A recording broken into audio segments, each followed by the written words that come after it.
Over 18 years ago, there was a coordinated attack against three of America's unique symbols: our economic symbol at the World Trade Center, our military symbol at the Pentagon, and our political symbol, whether it was going to be the United States Congress or the White House.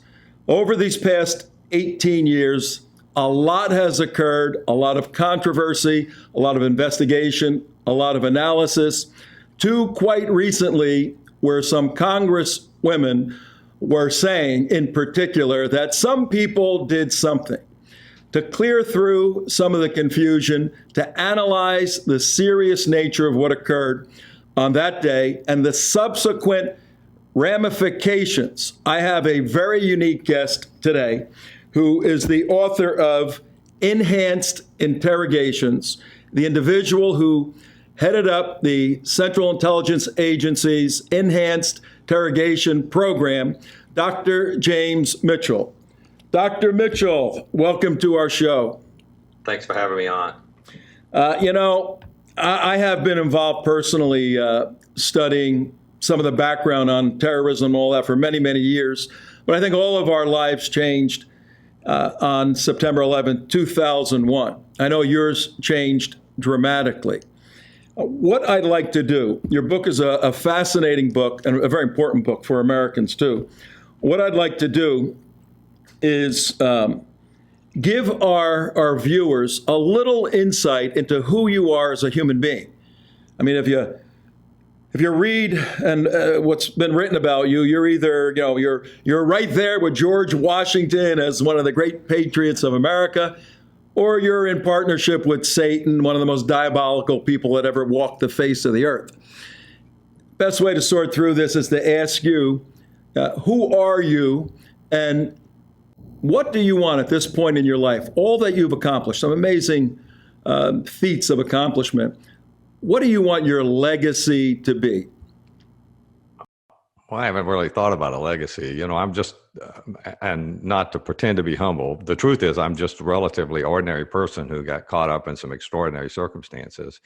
The CIA sought me out and sought out Dr. Jessen, and they asked us to help them out in a time when we were under threat. You were absolutely correct when you said that Al-Qaeda tried to decapitate the United States by crashing airplanes into the Pentagon, the World Trade Center, and they were going to hit the Congress. I know some people think it was the White House, but KSM doesn't think that, and I believe him. And so we ended up participating in the CIA's Enhanced Interrogation program, initially as an advisor and then later as an interrogator. So I got to spend a great deal of time with Khalid Sheikh Mohammed and Abu Zubaydah and the other high-level senior terrorists from Al-Qaeda. And so, while I don't know everything there is to know about Islam from a historical or academic point of view, I have a lot of practical knowledge about what the bad guys really think and why they say they do what they do and what they claim to have done. So my legacy is really just to be a person who was there when there was a need, and then I originally thought I was just going to disappear back into climbing. I do a lot of ice climbing, a lot of rock climbing, and I was just going to go back, to doing these sort of outdoor sports that I like to do. And then, Feinstein kind of pushed us into center stage, and I decided to push back. Yeah, it's important for the audience to know that you didn't just pop on the screen in 2001. I mean, you have a very detailed military past in the Air Force. I think you retired as a lieutenant colonel. I spent 22 years in the Air Force. Originally, I was a bomb disposal, an EOD guy, a bomb squad guy. And then I got out because I was interested in how bad guys think, the people who make bombs think, and got a PhD in clinical psychology.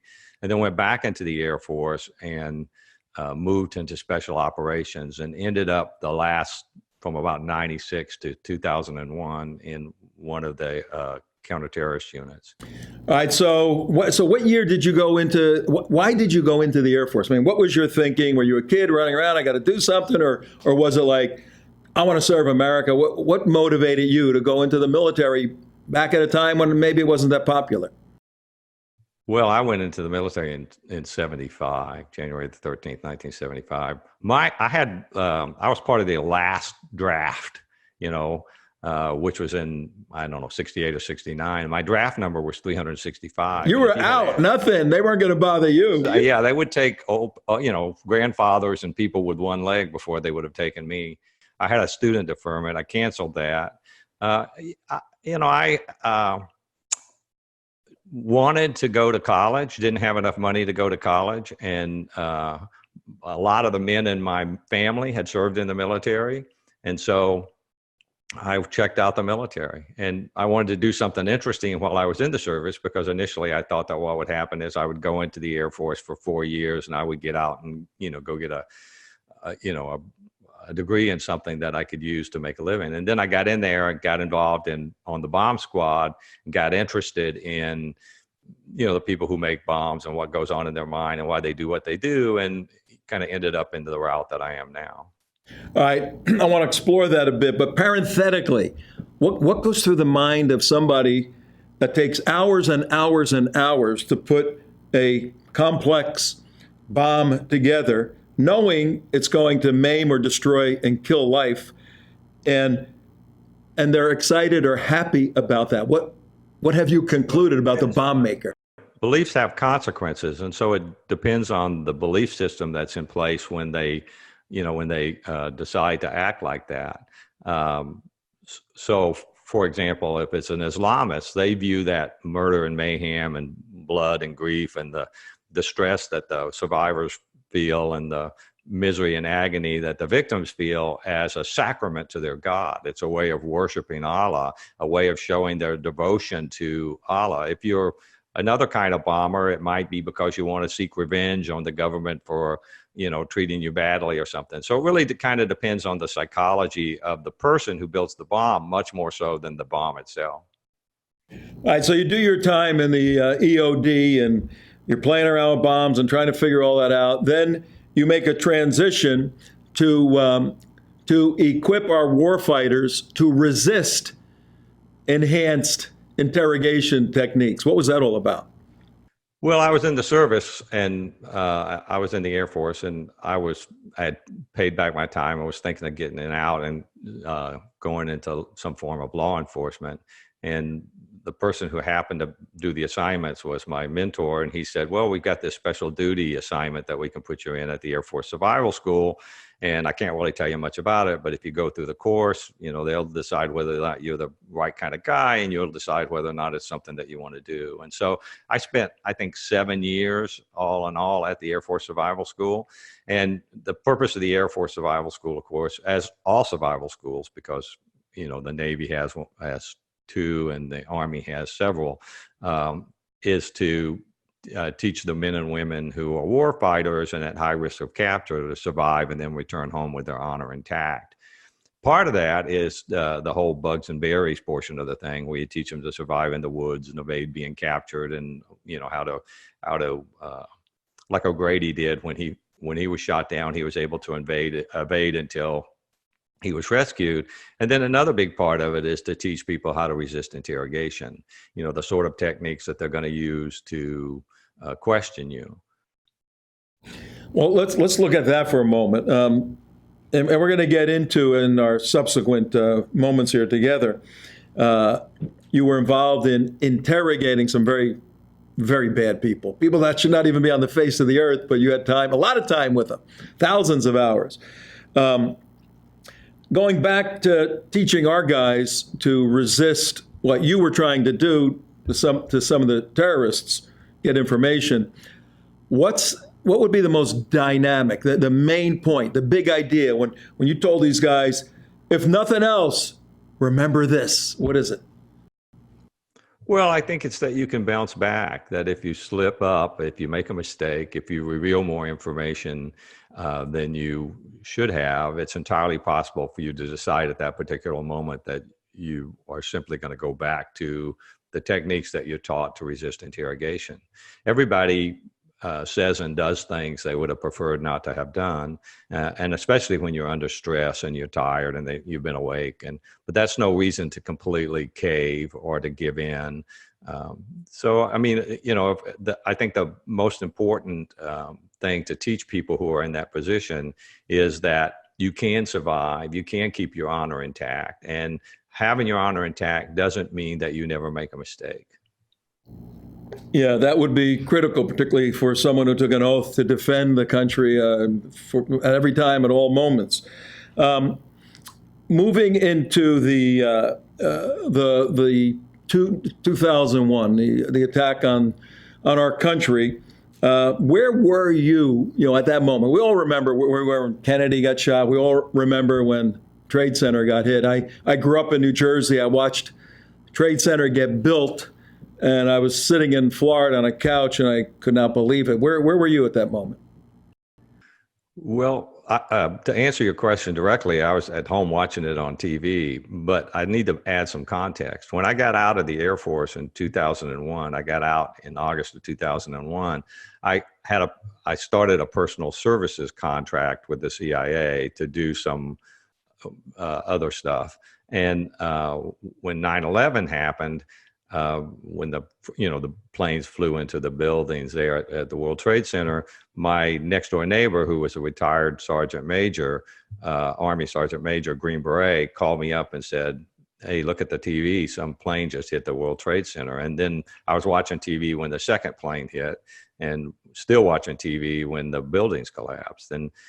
And at that particular time, I called the person who was handling my contract at the agency and said, "I'd like to be part of the solution to this." And he said, "Well, we're all going to have to be, or we won't survive this." And a lot of people did things at that particular time because it felt like we were in a running street battle with a group of people who were going to hit us again at any minute. And that really didn't become clear to me until I actually got the briefings that I got when the CIA asked me to help them with their interrogation program. At that particular time, I thought, what's coming next? We got to do something. Should I go back into the Air Force? Because I had been out only for a couple of months, or should I go to Ground Zero and try to help? Or what should I do? And then I thought, well, probably given my skill set, the best thing for me to do would be to just let the agency know that if they need some help, I'd be willing to help them. But I didn't seek out the counterterrorist center, and neither did Dr. Jessen, in spite of what the Democrats would have you believe. They actually sought us out. Yeah, for the viewers out there, Dr. Bruce Jensen was basically your partner in your business, and then both of you worked together to put the program together, the EIT program. But you had, at that moment, I'll tell you my experience. I had a background in studying Islamic doctrine and theology for 30 years, and political activist, all of that. And I understood the threats around the world. When I saw the second plane hit, I had taken some time off from the work I was doing, and I said, I'm back in the game. I know what this is. This is an apocalyptic battle that is never going to end. It's hit us at home. It was very clear. It took me 4 or 5 years before I got on the front lines of the fight. I went back to school and everything. But at that point, when you saw that, didn't you talk to your wife, your friend, anybody, and say, I think I'm going to help? You just said, I'm in? Yeah, my background is in the military. My background is not really a mental health worker like you think of psychologists. My focus pretty much has been weaponizing psychology to use against our enemies ever since I became a psychologist. And so my initial thought wasn't, well, let's go try to figure out why these people are angry at us. My initial thought was, let's find them and kill them. There's 18-year-old kids today in college, freshmen in some goofy class at some university where the professors are indoctrinating them. They have no context, no understanding of the threat that has hit us and the implications of it. What do you feel about that? Well, I think it's naive, partially because I think a lot of people in America don't know just how dangerous the situation was at that particular time. The whole reason that the enhanced interrogation program was developed by the CIA under the direction of the President of the United States and the National Security Council and the Department of Justice really was because not just of not what happened on 9/11, but because of what they thought was going to happen next. You know, they knew for a fact that Osama bin Laden had met with the Pakistani scientists who had given the nuclear material and, nuclear technology to these rogue states like Libya and Korea and North Korea. And that the scientists had told UBL, you know, the tough part is getting the fissionable material. And UBL had said, what if we've already got it? How long would it take me to make a bomb? And so, you know, the president of the United States essentially told the CIA, do whatever is necessary. We're not going to let them set off a bomb inside of one of our cities, you know, a nuclear bomb or a chemical bomb or biological bomb, because at the same time they were trying to develop those things. And so there was a tremendous amount of chatter on the threat matrix about the next wave of attacks, the second wave of attacks. And in fact, Khalid Sheikh Mohammed had already had in mind a plot to crash airplanes into the tallest buildings in Seattle, Chicago, and in LA. And he had already given money to, a terrorist to recruit people, and they had recruited people. And so that attack was underway, and he had people inside the United States to do harassing attacks until they had time to train those folks. And what happened as a direct result of the CIA's enhanced interrogation program is Khalid Sheikh Mohammed was captured. The guy who was running that second terror attack for him was captured, and all of his pilots and muscle, because they knew they were going to have to fight the passengers after what had happened on United Flight 93. So they were training them in hand-to-hand combat so that they could seize control of the airplanes. And at the same time, he had several people inside of the United States who were going to do attacks up and down the East Coast of the United States to keep the FBI busy. One of the most interesting things that Khalid Sheikh Mohammed told me in the process of our conversations, not during the enhanced interrogations, is that he was actually surprised by President Bush's response. And if Bush had treated it like a law enforcement activity instead of an act of war, then he would have had time to pull off that second attack, that second wave of attacks. But what happened was Bush invaded, bombed the heck out of them, and they had to run into hiding and kind of lost contact with everybody that was there. But by the time they were able to get in touch with those folks again, because they were having to use couriers, because every time they turned on a radio, somebody died, and get this thing started again, they had started falling like dominoes. Everybody remembers who was there, who watched when President Bush stands at the podium and harkens back to, 1860 in some Wyoming or Texas town. I want those people dead or alive. Yeah, in fact, that had a profound impact on KSM. What Khalid Sheikh Mohammed told me, because we asked him, Dr. Jessen and I asked him during a conversation like you and I are having, what were you thinking? I mean, what did you think Americans were going to do when you knocked down those buildings? And he said, well, I thought you'd do what you always do. I thought you'd turn tail and run. I thought, we did this in Lebanon. Reagan pulled all the troops out. He turned tail and ran. We did the attack on the Cole. You fired a couple of missiles at abandoned training sites. Nothing really happened, and they did the attacks in Nairobi. And nothing really happened. He said, so I thought you'd turn it over to the FBI. There'd be this year-long investigation. Eventually, you would ask them to extradite us. The Taliban would turn you down, and by then we would have hit you again. Wow. And then he looks at me and he says, how was I supposed to know that cowboy George Bush would say he wanted us dead or alive? That is classic. All right, look, Tom Trento, Director of the United West, here with Dr. James Mitchell. And we're talking about his experiences as codified in enhanced interrogation. Definitely got to get a copy of this. Fascinating reading, well written, very. You can sit down and it's really a page turner. On our next segment, we're going to go inside one of these black sites, and I'm going to ask Dr. Mitchell to bring us there and have us feel what it's like to be in there and what interrogating one of these evil people, Khalid Sheikh Mohammed and others, is actually like. So stay tuned for that.